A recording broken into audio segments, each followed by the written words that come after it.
بسم اللہ الرحمن الرحیم۔ آج کی ویڈیو میں ہم بات کریں گے ایک پنڈت کی بیٹی جادوگرنی کے بارے میں کہ جس کو اللہ والے نے بہت بڑی چپکلی بنا دیا۔ یہ سب کیسے ممکن ہوا؟ یہ بہت ہی دلچسپ واقعہ ہے جس کو سننے کے بعد آپ کا ایمان تر و تازہ ہو جائے گا۔ میں ہوں آصف جمال اور آپ دیکھ رہے ہیں ہمارا یوٹیوب چینل صوفی وائس ٹی وی۔ اور اس دلچسپ واقعے کو شروع کرنے سے پہلے اگر آپ ہمارے چینل پر پہلی مرتبہ آئے ہیں تو اسے جلدی سے سبسکرائب کر کے بیل آئیکن کو ضرور آن کر لیں، اور اگر آپ نے ہمارے اس چینل کو سبسکرائب کر لیا تو چلیے بڑھتے ہیں آج کے دلچسپ واقعے کی جانب۔ ناظرین گرامی، کہا جاتا ہے کہ ایک گاؤں تھا جہاں پر قدرت کی بے شمار نعمتیں موجود تھیں۔ اللہ نے وہاں کے لوگوں کو مال و مال کیا ہوا تھا، غرض کہ ایسی نعمتیں جن کو دیکھ کر انسان مغرور ہو جایا کرتا ہے۔ اور سب سے بڑی بات یہ تھی کہ وہ سب کافر تھے، اپنی شان و شوکت اور دولت پر فخر کیا کرتے تھے، کیونکہ ہر ایک دولت مند تھا اور کسی کے پاس پیسے روپے کی کمی نہ تھی۔ سب باغات والے تھے اور وہاں پر خوبصورت سنہری اور دریا بھی موجود تھے، اور جب اتنا کچھ کسی انسان کے پاس ہو تو وہ مغرور ہو ہی جایا کرتا ہے۔ لیکن یہ کسی ایک انسان کے پاس نہیں بلکہ پوری بستی بے تحاشا دولت مند تھی، سوائے چند مسلمانوں کے۔ وہاں پر کافر زیادہ تھے اور مسلمان اکا دکا تھے۔ ان کافروں کا ایک سردار پنڈت جس کی ایک بیٹی تھی جس سے وہ بے تحاشا پیار کرتا تھا۔ بیٹی بہت زیادہ انا پرست اور اپنے آپ کو بہت اونچا سمجھنے والی تھی۔ وہاں پر جو غریب لوگ تھے، جو مسلمان تھے، تمام کافر ایک دوسرے کی مدد کرتے، لیکن مسلمانوں کو دیکھنے والا کوئی بھی نہیں تھا۔ وہ بیٹی کالا جادو کر کے غریبوں کو جانور بنا دیا کرتی۔ تمام مسلمانوں سے بہت تنگ تھے۔ وہ ان لوگوں کو غلام بناتی، کمزور بناتی، اور ان لوگوں میں سے اگر کوئی اس کی بات نہ مانتا تو وہ ان سب پر کالا جادو کر کے اپنے اشاروں پر نچاتی۔ اس بستی میں اکا دکا مسلمان تھے جن کا کوئی بھی حال پوچھنے والا نہ تھا۔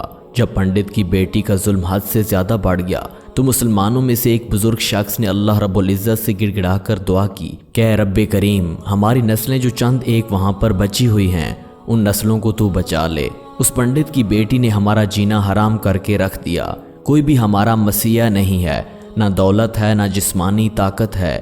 یا اللہ، ہمارے لیے کوئی ایسا مسیح بھیج جو نہ صرف طاقتور ہو بلکہ اس پنڈت کی بیٹی یعنی جادوگرنی کو ہرا دے۔ اللہ نے اس بوڑھے کی دعا سن لی اور یوں اس جگہ پر ایک اللہ والے کو بھیج دیا، اور وہ اللہ والے یوں ہی اس بستی میں داخل نہ ہوئے بلکہ ایک دن ایک عجیب واقعہ ہوا۔ وہ سردار پنڈت جنگل میں سیر کرنے کے لیے نکلا، بڑی شان سے چلتا ہوا سفر کر رہا تھا کہ اچانک ایک زہریلا سانپ اس کے سامنے آیا۔ وہ چاہتا تو اسے اپنے عمل سے ختم کر سکتا تھا، لیکن وہ سانپ اللہ تعالیٰ کی جانب سے بھیجا گیا تھا خصوصی ہدایت کے ساتھ، اور اس پنڈت کے آگے وہ بہت ہی زیادہ طاقتور تھا۔ اس زہریلے سانپ نے قریب آ کر اس کو ڈس لیا اور وہ بے ہوش ہو کر وہیں گر پڑا۔ اس کے جو غلام تھے اور اس کے ساتھی تھے، انہوں نے جب سردار کی حالت دیکھی کہ ایک زہریلے سانپ نے کاٹ لیا ہے تو فوری طور پر اسے گھر پہنچایا گیا۔ اس لڑکی نے جب اپنے والد کی یہ حالت دیکھی تو ملک بھر کے بڑے بڑے طبیبوں کو بلایا گیا، اور وہ اپنے ہنر میں بہت ماہر تھے۔ پر عجیب بات تھی کہ لاکھوں کوششوں کے باوجود زہر کو نکالنے میں ناکام ہو رہے تھے، اور زہر تیزی کے ساتھ اس کے جسم میں پھیل رہا تھا۔ کوئی بھی زہر کو جسم سے نکالنے میں کامیاب نہ ہوا۔ وہ خود اتنا بڑا عالم تھا کہ وہ اس کے باوجود بھی اپنا علاج نہ کر پا رہا تھا۔ اسے تو کوئی بھی ہوش نہ تھا۔ اتنی بڑی طاقت رکھنے کے باوجود اور اتنا پیسہ روپیہ ہونے کے باوجود، اتنے بڑے بڑے ماہر طبیب ہونے کے باوجود، کوئی بھی اس کے زہر کو اس کے جسم سے نکالنے سے قاصر تھا۔ اسی وقت شہر میں ایک درویش کی آمد ہوئی۔ درویش کو اللہ تعالیٰ نے اس مقصد کے لیے بھیجا تھا۔ اس کے گھر کے پاس پہنچ کر اس کے دروازے کو کھٹکھٹایا۔ بڑے بڑے درباری کھڑے تھے۔ انہوں نے کہا کہ کیا بات ہے اور کس سے ملنا ہے؟